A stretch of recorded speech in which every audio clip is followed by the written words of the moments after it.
Well, let's chat more about the Paralympics. We're going to cross over to Sinéad Burke, founder and CEO of Tilting the Lens and Accessibility and Inclusion Consultancy. It's great to have you on the programme, Sinéad. So we're just 3 days till the end of the 70th edition of the Paralympics. Give us your assessment of how you think the Games have gone so far. Well, it has been an incredible success, I think. As we look to even just from 30,000 feet, over 4,000 athletes have competed. Over 2 million tickets have been sold to these events, which is a 100% increase than what we have seen over the past decade. And if we look at the myriad of sports and athletes who have been celebrated, and then also look at the bigger and larger, wider impacts of the Paralympics, if we think about greater representation of disabled people presenting and commentating on the sports, if we think about the number of disabled journalists that have been writing about the Paralympics over the past number of weeks, and just the ongoing increase in conversation and awareness around disability and accessibility. And while there is so much to celebrate as regards to the Paralympics, I do think what it has also provoked is a greater awareness of the continued challenges in terms of accessibility, whether that is within public transportation, whether that is in accommodation, whether that is the limited accessibility of getting around even a city like Paris for people who are disabled who wanted to come and attend and watch the events.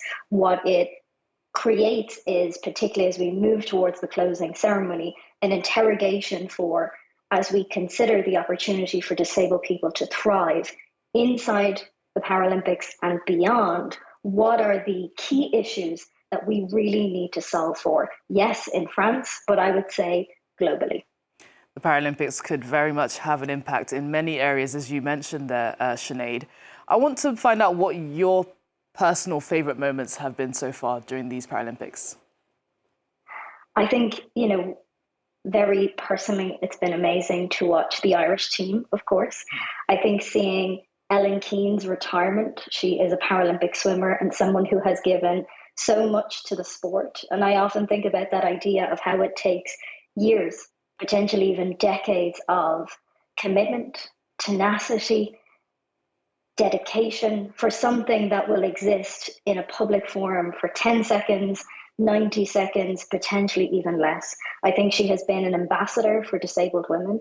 And I think alongside not just her legacy in the swimming pool and in the sport, she has really encouraged broader conversations around employment, design, and telling stories through a disability lens.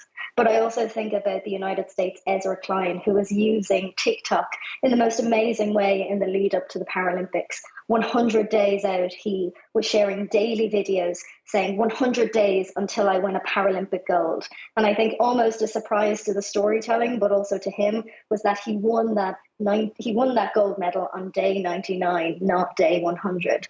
I think the stories of the ways in which this has impacted families and friends, the support structures surrounding these athletes has been extraordinary. I also think there has been incredibly difficult moments. While we are celebrating those who are coming home with medals, there are many people who are not coming home with medals, who, for whatever reason, it did not go their way in their competitions. And I think we need to do some work as a society and thinking about, as these athletes come back home, what are the resources that are in place? Many of these athletes, particularly disabled athletes, spend so much of their early years focused on their training, which is absolutely necessary.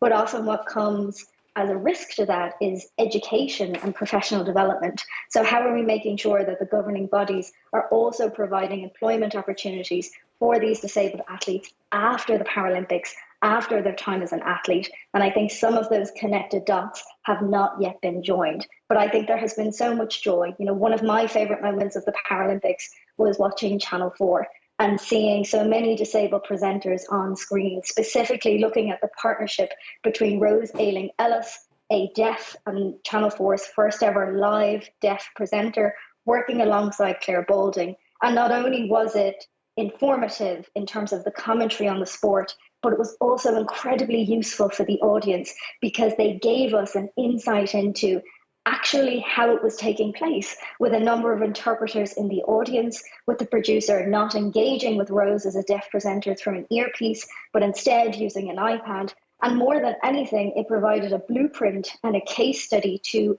ensure that we do not just have deaf representation in presenting at the Paralympics, but it proves to every broadcaster and every deaf person, I think, that this is possible, and it is an ambition and an expectation that we should have not every 4 years, but every day. Sinéad Burke, founder and CEO of Tilting the Lens, an accessibility and inclusion consultancy. Thank you so much for joining us on the programme. We really appreciate your time.